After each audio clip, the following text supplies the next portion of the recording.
دور جدید اور دور حاضر کے تقاضے کو سامنے رکھتے ہوئے ایک نئے موضوع کا سلسلہ شروع کیا گیا ہے، اور وہ ہے رزق کے دروازے۔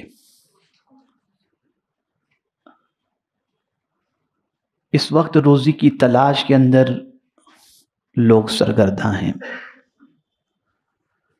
بے روزگاری بڑی تیزی سے بڑھ رہی ہے،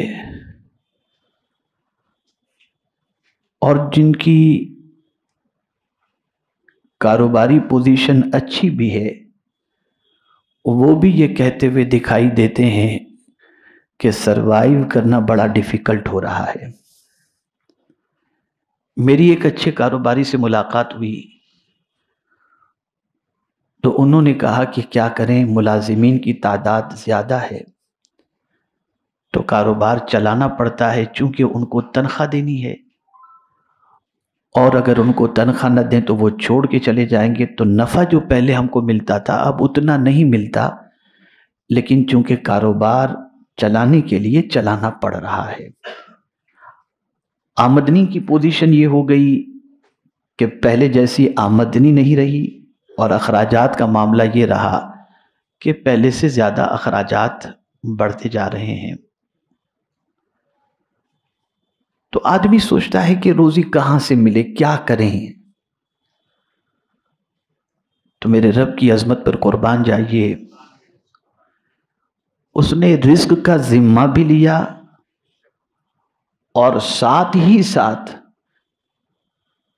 اس نے راستے بھی بتائے کہ میرے بندو یہ راہ تم اپناؤ، میں دینے والا ہوں نا رزق، تو میں تمہیں جو راستہ بتاتا ہوں اس راستے پر تم چلو، رزق دینا میرا کام ہے۔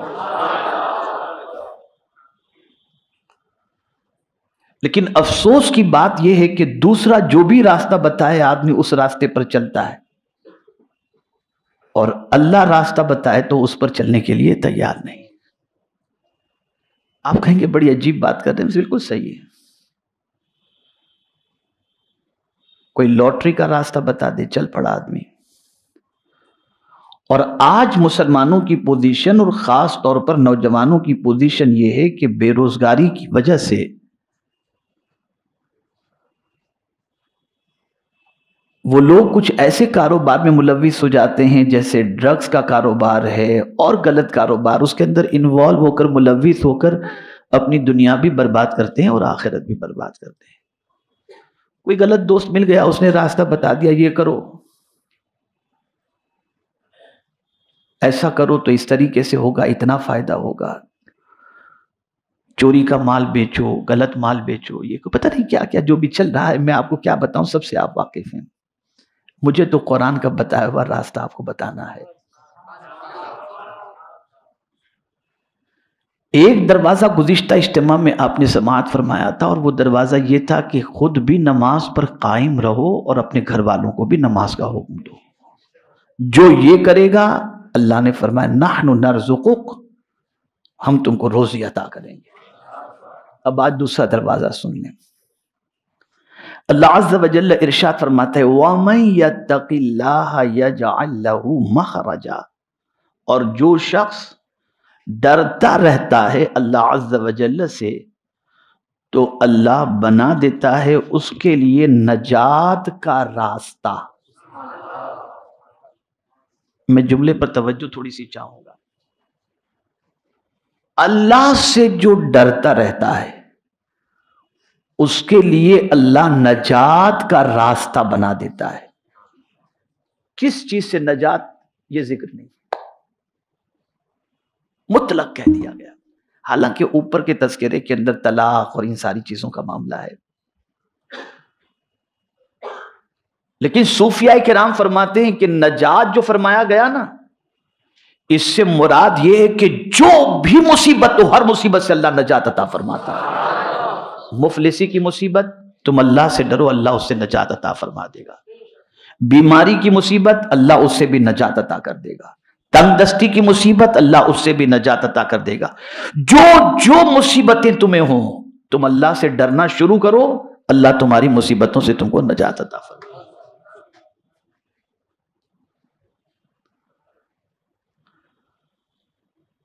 میرے پیارے آقا صلی اللہ تعالی علیہ وسلم کے پیارے دیوانوں، سب سے بڑی مصیبت اگر آپ آج کے دور میں تنگدستی کو سمجھتے ہیں تو یہ آیت کریمہ اس طرف بھی توجہ دلا رہی ہے کہ تم اللہ سے ڈرنا شروع کرو۔ اب یہاں تھوڑے سے توجہ جاؤ، ہم نے کیا کیا؟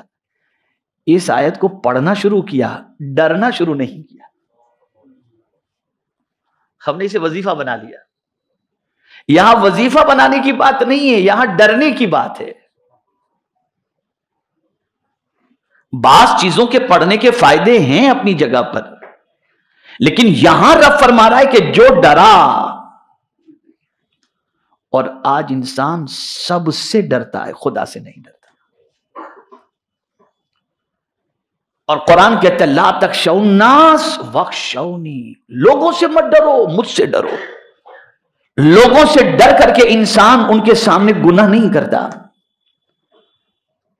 لوگوں سے ڈر کر کے انسان جھوٹ نہیں بولتا۔ لوگ کیا سوچیں گے؟ لوگوں سے ڈر کر انسان بد نگاہی نہیں کرتا،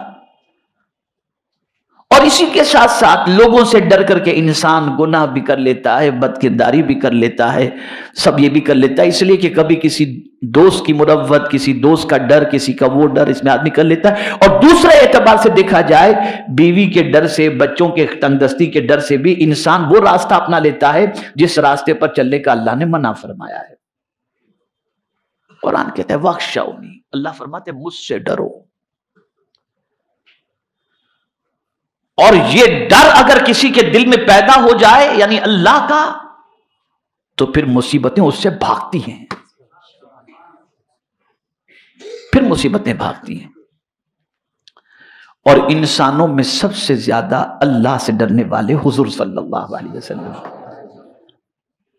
وقت اتنا نہیں کہ میں حضور کے خوف خدا کے بارے میں زیادہ عرض کر سکوں۔ میرے پیارے آقا صلی اللہ تعالی علیہ وسلم کے پیارے دیوانوں، اللہ سے ڈرنے والے بندے کے اللہ سارے کام آسان کر دیتا ہے۔ یہ قرآن کہہ رہا ہے وَمَن يَتَّقِ اللَّهَ يَجْعَل لَّهُ مِنْ أَمْرِهِ يُسْرًا، ہر کام آسان کر دیتا ہے۔ اور یہی وجہ ہے کہ اللہ والوں کو کل کا کوئی ڈر رہتا ہی نہیں تھا کہ کل کیا کھائیں گے۔ حضور صلی اللہ علیہ وسلم مسجد نبوی شریف میں تھے، نماز کا وقت ہو گیا، اور اچانک جلدی سے اٹھے اور سرکار گھر تشریف لے گئے۔ صحابہ کو حیرت ہوئی، اچانک حضور کیوں جلدی جلدی گھر تشریف لے گئے؟ کچھ دیر کے بعد حضور صلی اللہ علیہ وسلم تشریف لائے تو صحابہ نے عرض کیا حضور سب ٹھیک تو ہے؟ حضور آج جلدی تشریف لے گئے۔ کہا اصل میرے گھر میں کچھ تھوڑا سا سونا پڑا تھا تو میں نے سوچا پہلے اس کو اللہ کے نام پہ دے دوں پھر نماز کے لیے آؤں۔ کل کا ڈر نہیں تھا، وہ اللہ سے ڈرتے تھے۔ اور میں نے گزشتہ جمعہ میں اجتماع میں آپ سے عرض کیا تھا کہ روزی دینے والا کون ہے؟ اللہ۔ آج سیٹھ سے آدمی ڈرتا ہے کہ نوکری سے نکال نہ دے، وہ صرف مہینے کی تنخواہ دیتا ہے، لیٹ آنے پر تنخواہ کاٹ بھی دیتا ہے۔ اے رب تیری عظمتوں پر قربان کہ تو کتنا کریم ہے، ہم نافرمانی کرتے ہیں پھر بھی تو بھوکا سلاتا نہیں، بھوکا اٹھاتا ہے اور کھانا عطا کر دیتا ہے۔ کتنا کریم، اس سے ڈرو۔ اور جب قرآن کہہ دے تو پھر بات مان لینی چاہیے، وہاں سرنڈر ہو جانا چاہیے۔ آئیے میں آپ کو دلیل کی روشنی میں عرض کروں۔ ایک نوجوان فاروق اعظم رضی اللہ تعالیٰ عنہ کے پاس حاضر آیا اور عرض کرنے لگا امیر المؤمنین کوئی کام کاج نہیں ہے، کچھ بتائیں تاکہ میں کروں۔ تو جیسے آج لوگ ڈگری مانگتے ہیں نا، تمہیں نوکری چاہیے، کوئی ڈگری وغیرہ ہے، کچھ پڑھے لکھے ہو؟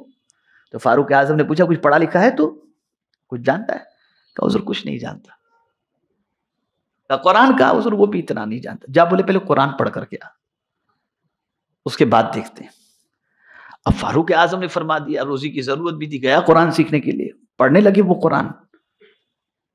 اور پھر قرآن اچھی طریقے سے جب سیکھ لیا، اچھی طریقے سے سیکھ لیا، اس کے کافی عرصے تک وہ فاروق اعظم کے پاس آئے نہیں، اور نہ کوئی بات فاروق اعظم سے انہوں نے اپنی پریشانی کی کہ آتے ہوں گے جاتے ہوں گے لیکن وہ نظر نہیں پڑتی ہوگی اور وہ اپنے حساب سے چلے جاتے۔ کچھ دنوں کے بعد فاروق اعظم رضی اللہ تعالیٰ عنہ سے ملاقات ہوئی تو سیدنا فاروق اعظم رضی اللہ المولا تبارک و تعالی عنہ نے ارشاد فرمایا کیا بات ہے اس کے پاس ہے، تم ملے ہی نہیں مجھ سے؟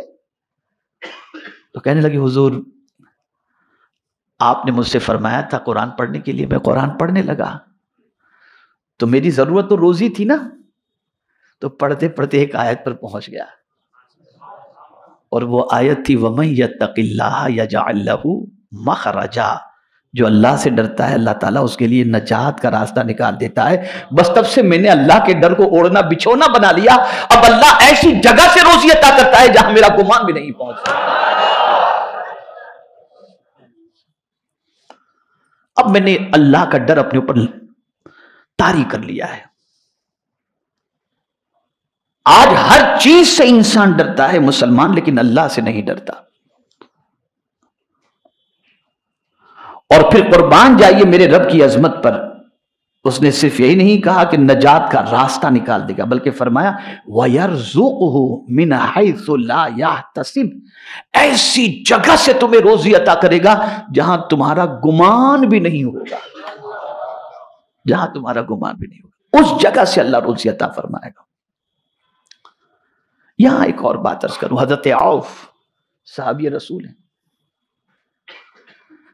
آقا کریم صلی اللہ علیہ وسلم کی بارگاہ میں حاضر آئے اور عرض کرنے لگے یا رسول اللہ صلی اللہ تعالی علیہ وسلم، میرے بیٹے کو دشمنوں نے گرفتار کر لیا ہے، اور اس کے گرفتار ہونے کی وجہ سے ہم کافی پریشانی میں ہیں، اور اس کی ماں رو رو کر کے بالکل اس کی حالت خراب ہو چکی ہے، سرکار کوئی نسخہ ہو تو بتائیں تاکہ میرا بچہ رہا ہو جائے اور اس کی ماں کی آنکھوں کو ٹھنڈک پہنچے۔ آقا کریم صلی اللہ علیہ وسلم نے حضرت عوف رضی اللہ تعالیٰ عنہ کو جو نصیحت فرمائی سنیے، ارشاد فرمایا اے عوف اتقی، اللہ سے ڈر، اللہ سے ڈر اور صبر اختیار کر، اور لا حول ولا قوت الا باللہ العلی العظیم، تو بھی پڑھ اور تیری بیوی کو بھی بول کے وہ بھی پڑھے۔ حضرت عوف رضی اللہ تعالیٰ عنہ گھر تشریف لے گئے، اپنی بیوی سے فرمایا کہ حضور صلی اللہ علیہ وسلم نے یہ عمل عطا فرمایا ہے اور ارشاد فرمایا ہے کہ اللہ سے ڈرو، صبر کرو، اور لا حول ولا قوت الا باللہ العلی العظیم کی کثرت کرو، تم بھی پڑھو میں بھی پڑھوں۔ اس نے کہا کیا ہی اچھی بات حضور نے بتائی ہے، چلو اس پر عمل کرتے ہیں۔ پہلے بھی ڈرتے تھے وہ، پہلے بھی ڈرتے تھے، لیکن جب حضور نے کہہ دیا تو اور زیادہ ڈر کے اندر اضافہ کر دیا، اور ڈر میں اضافہ کر دیا انہوں نے، اور بہت زیادہ ڈرنے لگے۔ میں ڈر کس کو کہتے ہیں وہ بھی تھوڑا بتا دوں گا تاکہ آپ سمجھ سکیں ڈر کا مطلب کیا ہے، ڈر کا مطلب کیا ہے وہ سمجھ سکیں آپ۔ اب وہ انہوں نے اس پر عمل کیا۔ ایک دن بیٹھے ہوئے تھے، گھر کے دروازے پر کسی نے دستک دی،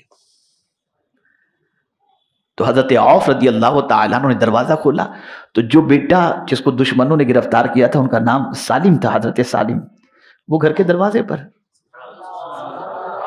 دیکھ کر حضرت عوف تو خوش ہو گئے، لیکن وہ تنہا نہیں آئے تھے، 100 اونٹ ساتھ میں لے کر کے آئے۔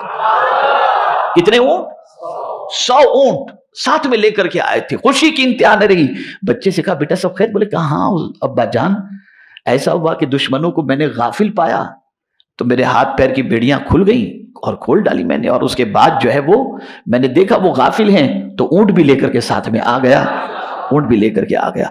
اب یہاں پر مفسرین کا کہنا ہے کہ اگر تم بے گناہ ہو اور تمہیں کوئی پریشانی اس قسم کی لاحق ہو گئی، تم لا حول ولا قوت الا باللہ کی کثرت کرو، اللہ تمہاری پریشانی کو دور فرما دے گا۔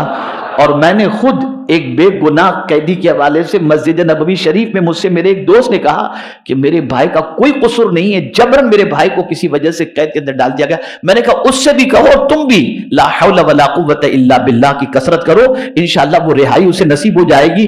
جیسے اس نے پڑھنا شروع کیا، مدینہ ہی کے اندر تیسرے دن اس نے کہا کہ میرے بھائی کو بے قصور تھا، چھوڑ دیا۔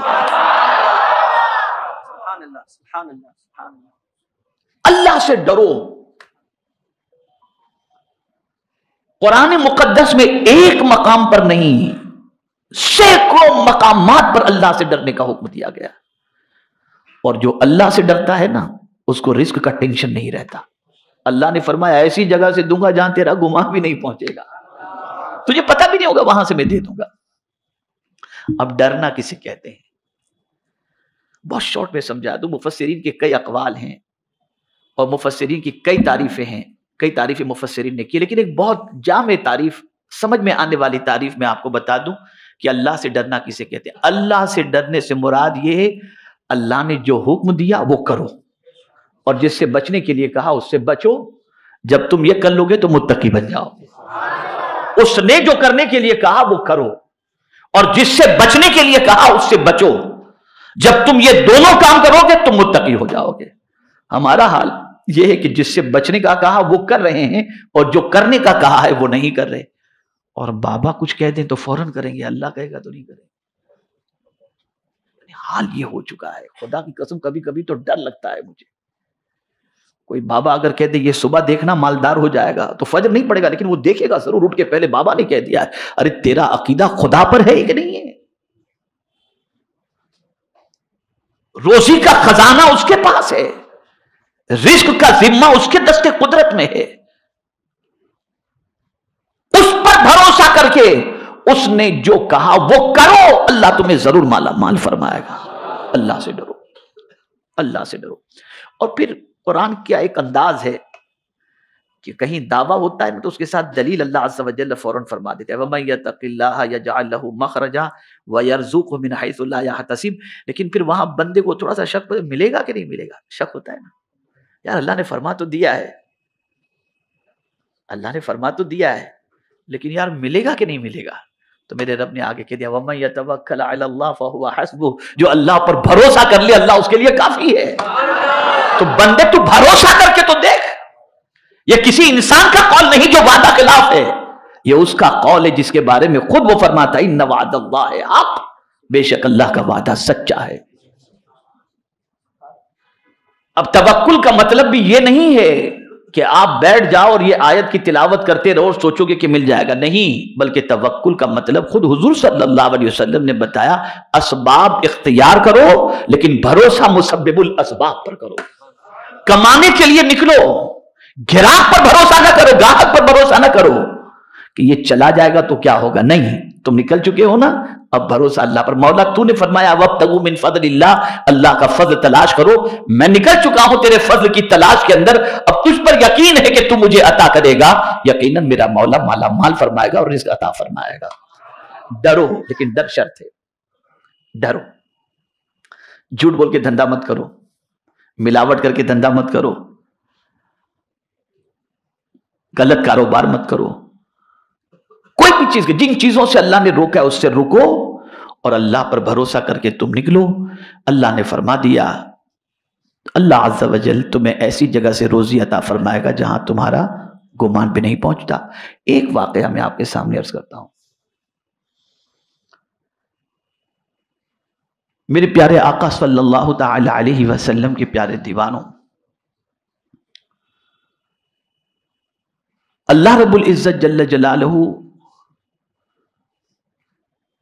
کے خزانے کے اندر کسی کو کچھ دینے کے بعد اس کے خزانے میں کوئی کمی نہیں ہوتی، کوئی کمی نہیں.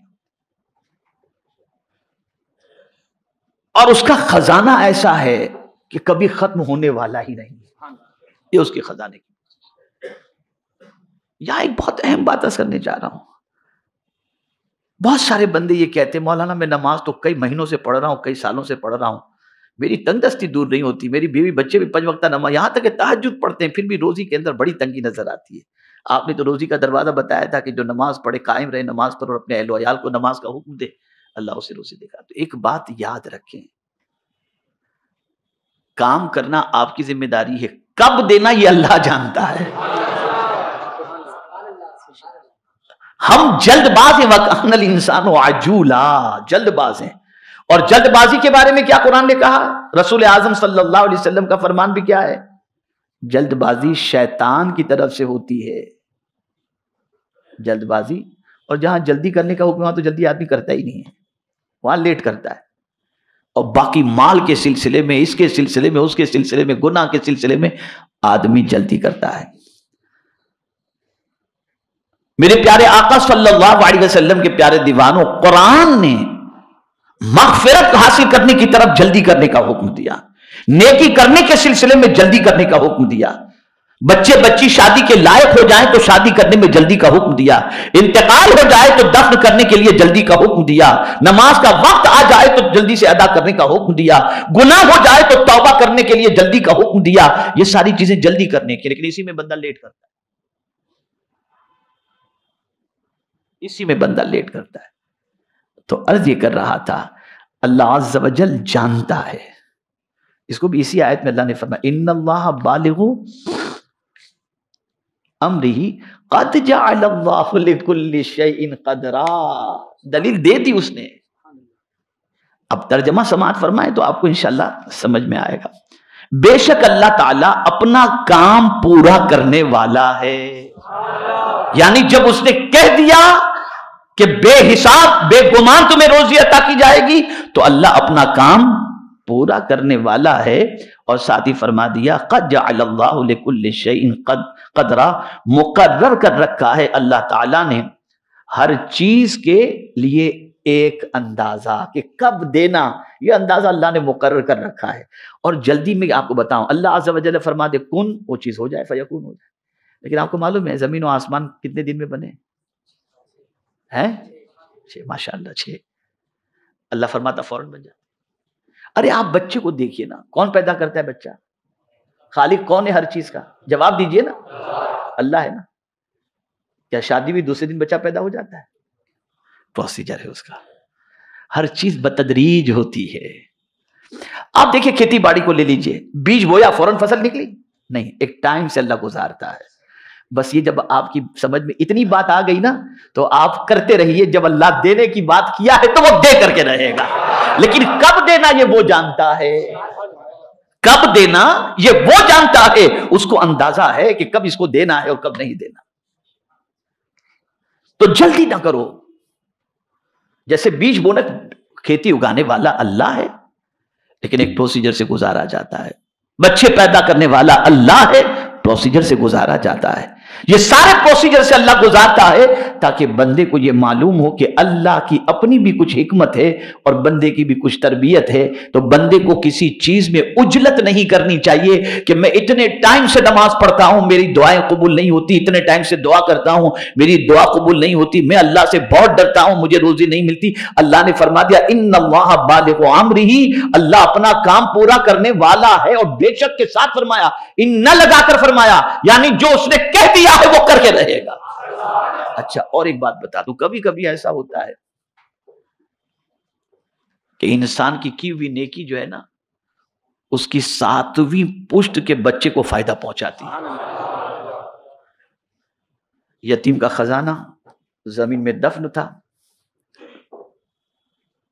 دیوار گرنے والی تھی، حضرت خضر نے روک لیا.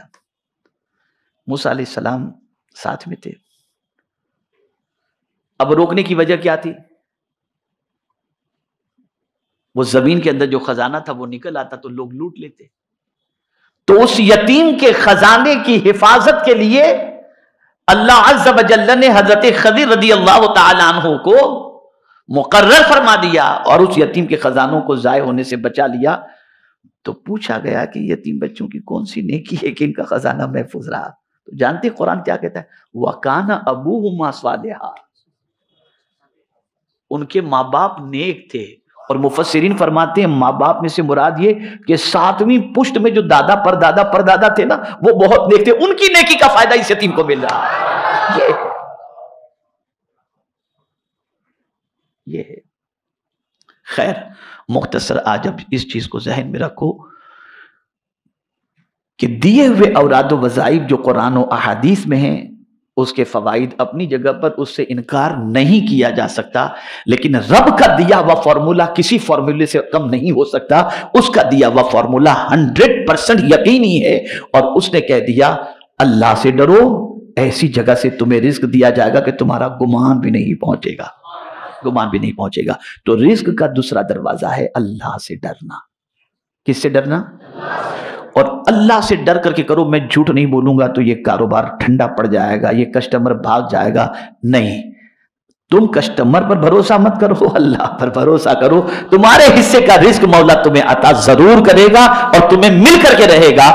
اب گناہ بڑھتے جا رہے ہیں، رزق میں تنگی بڑھتی جا رہی ہے، گناہ چھوڑو. یہی وجہ ہے کہ اللہ والے گناہ نہیں کرتے تھے، گناہ سے بچتے تھے تو مٹی کو ہاتھ لگاتے تھے تو سونا بن جاتا. کیوں؟ ان کی نگاہیں بھی پاک تھی، ان کی زبان بھی پاک تھی، ان کا وجود بھی پاک تھا. وہ ہر چھوٹے سے چھوٹے گناہ سے بھی بچنے کی کوشش کرتے تھے. تو میرے پیارے آقا صلی اللہ تعالی علیہ وسلم کے پیارے دیوانوں، رزق کا دوسرا دروازہ آج میں نے آپ کو بتایا، اور وہ یہ ہے کہ ہمیں اللہ سے ڈرنا ہے. اور ڈرنے سے مراد جو اس نے کرنے کا حکم دیا وہی کرو، اور جس سے بچنے کا حکم دیا اس سے بچ جاؤ، رک جاؤ. چاہے ہزار تمہیں فائدہ نصیب ہوتا ہو، لیکن اس نے رکنے کا حکم دیا، تم رک جاؤ. اب فکر نہ کرو، اللہ اپنا وعدہ پورا فرمانے والا ہے. وہ تمہیں ایسی جگہ سے روزی عطا کرے گا جہاں تمہارا گمان بھی نہیں پہنچتا.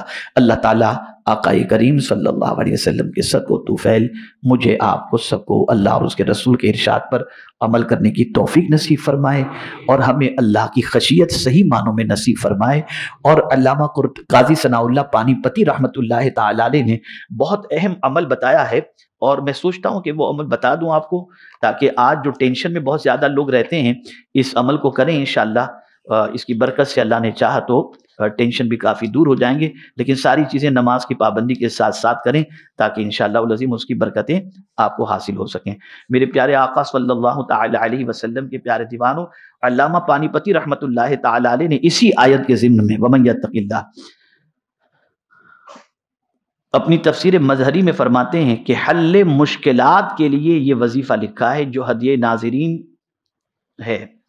حضرت مجدد الفسانی رحمت اللہ تعالی علیہ نے دینی دنیاوی دونوں طرح کے نفع حاصل کرنے کے لیے اور دینی دنیاوی دونوں طرح کی مشکلات کے حل کے لیے یہ وظیفہ بتایا کہ ہر روز 500 مرتبہ لا حول ولا قوت الا باللہ اور اول آخر 100 مرتبہ درود پاک پڑھے. دینی دنیاوی نفع بھی ہوگا اور اللہ مشکلوں کو حل بھی فرما دے گا. اللہ تعالیٰ مجھے آپ کو سب کو توفیق نصیب فرمائے.